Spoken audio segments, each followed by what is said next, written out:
The Devil reversed. Especially reversed, the Devil is not as frightening a card to interpret as the depiction on most cards might seem to indicate. When reversed, the card reminds us that any situation that may seem to be trapping us is an illusion. We always have options. Help is always available. General, when the Devil is reversed, it's a hint to look deeper at a situation, and not necessarily to go with the surface appearance. Things may not be nearly as bad as they seem. Especially when reversed, we are reminded to stay clear on the fact that life can turn on a dime, and sometimes those turns are very positive. You may be feeling as though you are out of control right now, even when this card appears in reverse. The first step is always to take some deep breaths and calm down. And then, it will be helpful to take action. Take whatever steps you can to give yourself the feeling, however slight, of being in control. Even if that is merely making a choice on what you are going to have for dinner. Small steps are important, too. Do not look on this as a negative card, particularly when it comes up in reversal. Work. This is an important time to realize when you draw the Devil reversed that any job that claims to be permanent and secure in this day and age is unfortunately unlikely to be so secure forever. This does not have to be a bad thing. Information and knowledge is power, and knowing that you have options is a far more powerful mental place to be than feeling like you must stay in a situation forever because you think it is secure and protective. Far too many people in recent years have seen the benefits etc., and promised pensions be taken away at the stroke of a judge's pen. Yes, you must do your own part, but security comes from within, not from out there in the world. If you are in an unhappy job situation which you are enduring because of the security, stay aware that this is a choice that you are making. Nothing has been foisted upon you. If you don't feel the trade-off is worth your unhappiness, start putting out feelers and giving thought to what you can do to change the situation. You are not trapped unless you allow yourself to be trapped. There are always options of one sort or another. Love. The Devil reversed can be a friendly indication that trouble could be vaguely brewing if you are in a long-term romantic relationship. One or both of you may be beginning to feel as though they are trapped in the situation. The time will be coming soon where you may need to try to talk about it, if you want to save the relationship. The reversed meaning of this card is less troubling with regard to a long-term romantic relationship than the upright indicator, however. If you're seeking love and you draw this card, give some consideration as to whether or how much you may be feeling trapped in singlehood and do your best to make peace with your situation and who you are, where you are, right now, today. An aura of grasping for love will make nearly any sane potential partner run for the hills. Clinging and desperate people are universally unattractive to healthy partners. Make sure you are not in that mode. Consider taking a break from your dating. Finances. As with the upright meaning, the Devil reversed indicates that things may be or get very tight financially in the near future. It will be important to try not to resent the situation, but to deal calmly and rationally with it. Take things one step at a time. Whatever your situation, it is a safe bet that it will not be permanent. If you need financial help, don't be afraid or too proud to ask for it. Help is always available.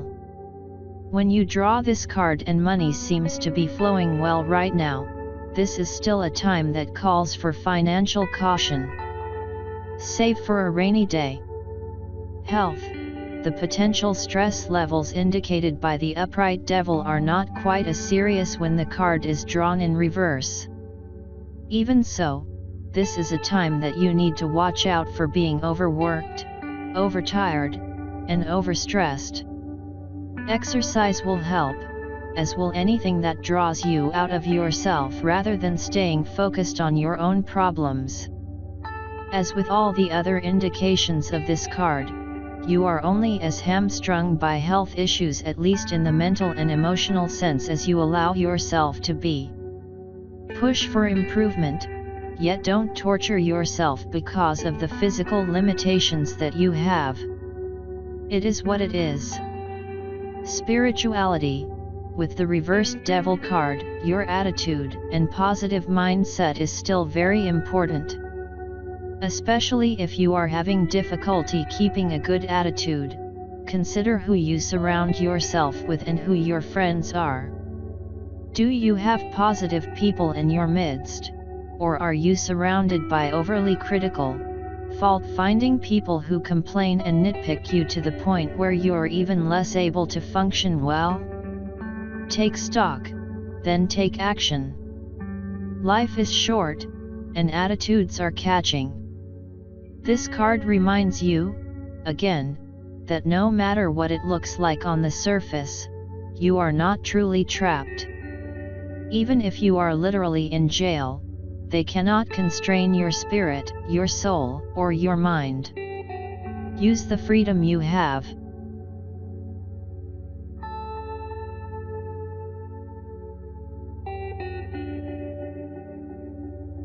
Playing cards first entered Europe in the late 14th century, most likely from Mamluk Egypt, with suits of batons or polo sticks, coins, swords, and cups.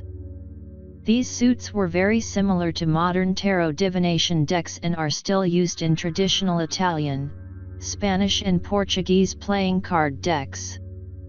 The first documented tarot packs were recorded between 1440 and 1450 in Milan, Ferrara, Florence, and Bologna, when additional trump cards with allegorical illustrations were added to the common four-suit pack. These new decks were called Carte de Triomphe, triumph cards, and the additional cards known simply as Triomphe, which became trumps in English. The earliest documentation of Triomphe is found in a written statement in the court records of Florence, in 1440, regarding the transfer of two decks to Sigismondo Pandolfo Malatesta. The oldest surviving tarot cards are the 15 or so Visconti Sforza tarot decks painted in the mid-15th century for the rulers of the Duchy of Milan. A lost tarot-like pack was commissioned by Duke Filippo Maria Visconti and described by Marciano da Tortona probably between 1418 and 1425, since the painter he mentions, Michelino da Bisazzo, returned to Milan in 1418, while Marciano himself died in 1425. He described a 60-card deck with 16 cards having images of the Greek gods and suits depicting 4 kinds of birds. The 16 cards were regarded as trumps since in 1449 Jacopo Antonio Marcello recalled that the now deceased duke had invented a novum quadam et exquisitum triumphorum genus, or a new and exquisite kind of triumphs. Other early decks that also showcased classical motifs include the Solabusca and Boiardo Viti decks of the 1490s. In Florence, an expanded deck called Minchiate was used. This deck of 97 cards includes astrological symbols and the 4 elements, as well as traditional tarot motifs. Although a Dominican preacher inveighed against the evil inherent in cards in a sermon in the 15th century, no routine condemnations of tarot were found during its early history. Because the earliest tarot cards were hand-painted, the number of the decks produced is thought to have been small. It was only after the invention of the printing press that mass production of cards became possible. The expansion of tarot outside of Italy, first to France and Switzerland, occurred during the Italian Wars. The most important tarot pattern used in these two countries was the Tarot of Marseilles of Milanese origin.